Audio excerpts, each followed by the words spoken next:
بوابات تفتح لك إلكترونيا لتدخل عالما آخر. تصميم فريد يحاكي القصور الأوروبية والعالمية.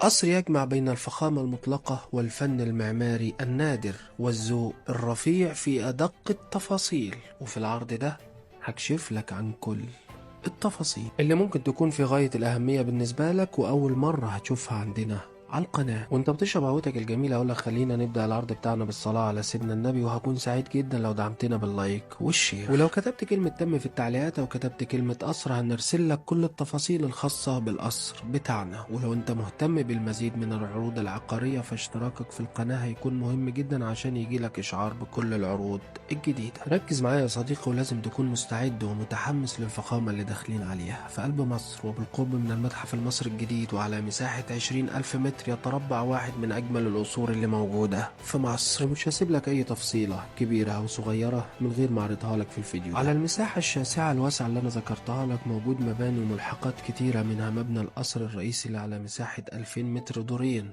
فرش كامل وتشطيب كامل بإطلالات بانوراما.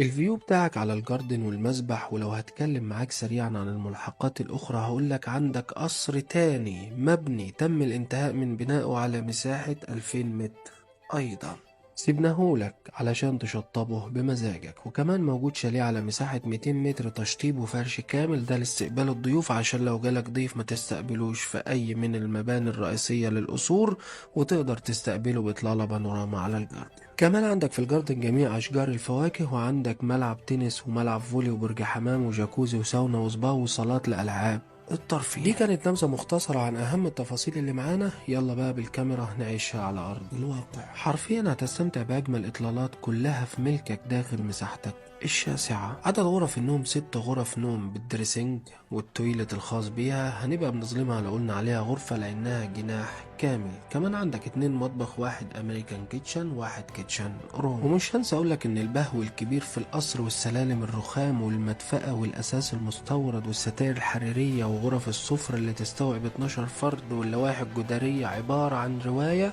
لازم تعيشها بنفسك. الغرف كلها مكيفة وكل دور موجود فيه المطبخ الخاص بيه، وكمان بين بعض الأجنحة كوفي كورنر لتجهيز المشروبات الساخنة. الأرضيات كلها باركيه ورخام أبيض تحس إنه مصنوع من اللؤلؤ. كمان عاوز أقف معاك على حاجة مهمة جدا وهي الإطلالات الخاصة بالغرف اللي موجودة في القصر. جميع الغرف اللي موجودة لها طراز بإطلالات يا إما على البول يا إما على الجاردن يا إما على الفيو الخلفي. وبكده أقدر أقولك إن القصر ليه تهوية وإطلالات من جميع الجهات الأربعة. كمان في الدور الأرضي أو الدور الأول هتقدر تستمتع بإطلالة بانوراما، من خلالها هتقدر تشوف النخل والمية والخضرة وباقي مساحتك. ويلا بينا بقى واحنا مع بعض نطلع من مبنى القصر الرئيسي علشان نشوف باقي الملحقات اللي موجودة على مساحة 20,000 متر. بيزين الجاردن بتاعتك حمام السباحة الكبير جدا نص أولمبي، كمان عليه تراك كبير جدا من الرخام والانترلوك، وكمان موجود بار كافيه علشان لو معاك ضيوف هتستقبلهم وهتشرب حاجة سخنة، البار كافيه ده هيخدم عليك.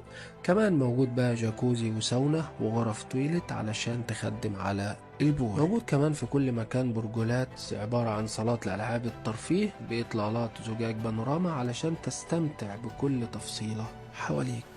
بالنسبة بقى للركن الريفي عندك برج حمام لتربية الحمام، وعندك حظاير لتربية الدجاج والمعز.